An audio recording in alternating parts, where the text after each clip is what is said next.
नमस्कार। आज हम आपको बताएंगे बिहार के गोपालगंज जिले के बारे में, इसके इतिहास के बारे में, यहाँ के रहन सहन के बारे में, यहाँ के खान पान और यहाँ के प्रमुख स्थानों के बारे में। तो आइए हम बताना शुरू करते हैं।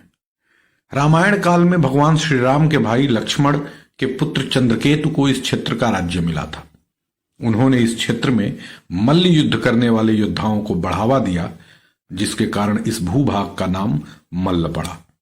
तब गंडक नदी के उत्तर का भाग अर्थात चंपारण विदेह राज्य के अंतर्गत आता था।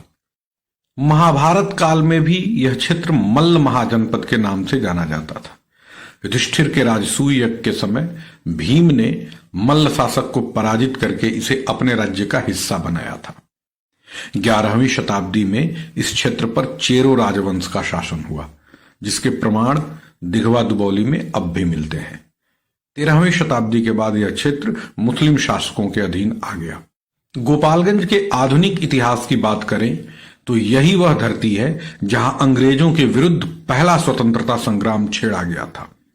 हुसेपुर रियासत के महाराज फतेह बहादुर शाही ने सन 1764 में अंग्रेजों के विरुद्ध छापामार युद्ध की शुरुआत की और उन्हें यहां से मार भगाया था।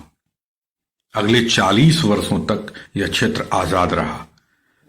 अंग्रेजी शासनकाल के दौरान भारतीय इतिहास की यह इकलौती घटना है जब किसी क्षेत्रीय शासक ने अंग्रेजों को पूरी तरह से पराजित करके उन्हें अपने राज्य से बाहर भगा दिया हो।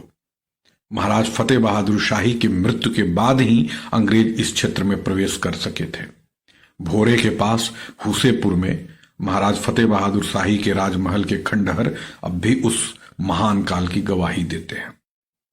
गोपालगंज शहर के बारे में आपको बताते चले कि 19वीं सदी के अंत तक यहां एक छोटा सा गांव हुआ करता था।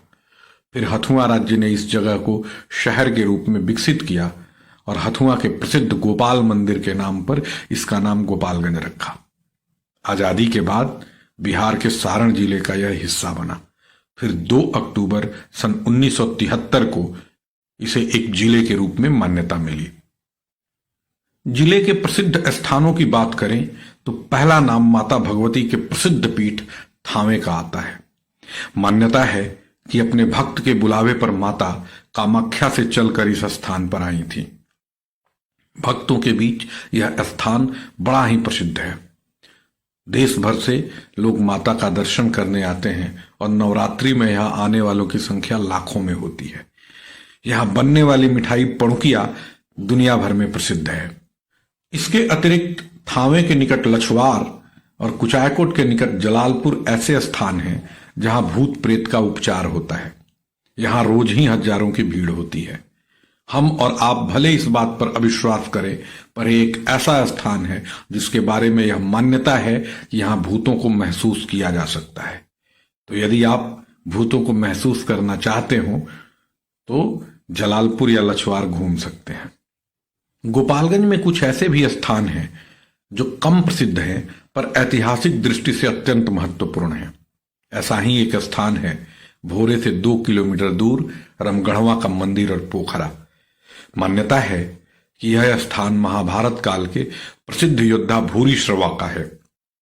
यहां प्राचीन वस्तुएं प्राप्त होती रहती हैं। ऐसा ही एक दूसरा स्थान है दिघवा दुबौली। यहां चेरो राजवंश द्वारा बनवाए गए 1000 वर्ष से अधिक पुराने 2 पिरामिड नुमा भवन हैं जो इतिहास में इस क्षेत्र की संपन्नता की गवाही दे रहे हैं। सासामुसा के पास एक छोटी नदी निकलती है जिसे दाहा नदी कहते हैं। यह नदी किसी बड़ी नदी या किसी दूसरे जलस्रोत से नहीं निकलती, बल्कि सासामुसा के चंवर से ही निकलती है। मान्यता है कि जब भगवान राम की बारात लौट रही थी तब माता सीता को यहां प्यास लगी। उन्हें जल पिलाने के लिए लक्ष्मण जी ने धरती में वाण मारा और उससे जो धारा उत्पन्न हुई वही आज नदी के रूप में बहती है। गोपालगंज आज बिहार के सबसे संपन्न और शिक्षित जिलों में गिना जाता है। स्त्री पुरुष लिंगानुपात के मामले में यह देश का आदर्श जिला है। यहां 1000 पुरुषों पर 1000 स्त्रियां हैं। यहां के युवक अरब देशों में कमाने के लिए अधिक संख्या में जाते हैं और अरब देशों से आने वाले विदेशी पैसे के मामले में यह जिला देश में पहले स्थान पर आता है। तो आज के लिए इतना ही।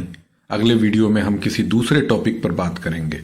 हमारा यह वीडियो कैसा लगा हमें कमेंट बॉक्स में अवश्य बताइए, और हमारे चैनल को आप लाइक या सब्सक्राइब कर सकते हैं। बहुत बहुत धन्यवाद।